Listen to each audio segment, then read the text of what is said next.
সাম্প্রতিককালে বেশ আলোচিত বিষয় হলো মব ভায়োলেন্স।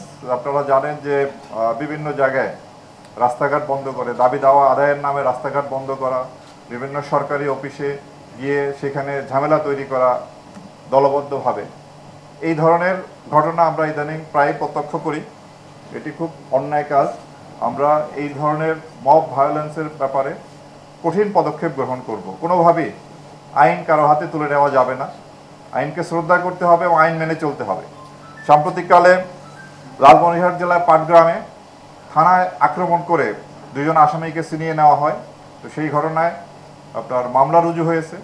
আমরা র্যাপিড অ্যাকশন ব্যাটালিয়ন এবং জেলা পুলিশের যৌথ অভিযানে আমরা সেই ঘটনায় 3 জন আসামিকে গ্রেপ্তার করি এবং যারা অবশিষ্ট আসামি আছে তাদেরও গ্রেপ্তার কার্যক্রম চলমান আছে। গত 3রা জুলাই 2025 মুরাদনগরে একটি মর্মান্তিক ঘটনা ঘটে।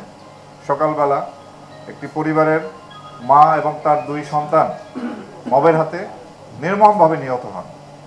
এই ঘটনা সংঘটনের পরপরই আমরা অভিযান পরিচালনা করি এবং এই ঘটনার সাথে সম্পৃক্ত 6 জনকে আমরা গ্রেপ্তার করি এবং অন্যান্য যারা আসামি আছে তাদের গ্রেপ্তার প্রক্রিয়াও চলমান আছে। আমরা এই মেসেজ দিতে চাই, কোনোভাবেই মব সন্ত্রাস বা মব ভায়োলেন্স করে এই দেশের স্বাভাবিক কাজকর্ম ব্যাহত করা যাবে না, অন্যায়ভাবে কোনো দাবি আদায় করা যাবে না। সুতরাং এই ধরনের মবের সাথে যাতে ভবিষ্যতে কেউ সম্পৃক্ত না হন সেজন্য আমি অনুরোধ জানাবো এবং এর সাথে কেউ জড়িত হলে তার বিরুদ্ধে আমরা কঠোর ব্যবস্থা গ্রহণ করব।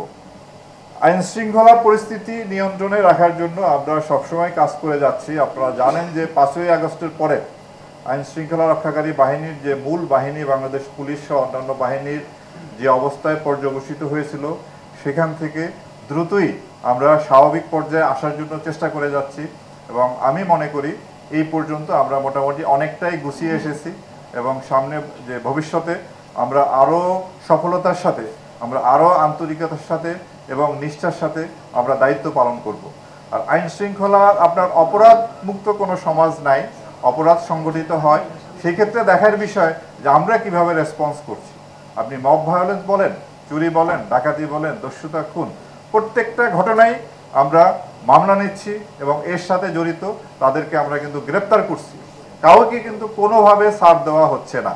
তবে আমাদের এই প্রচেষ্টা যদি অব্যাহত থাকে আমরা আশা করি সামনে আইন শৃঙ্খলা পরিস্থিতি আরও ভালো হবে।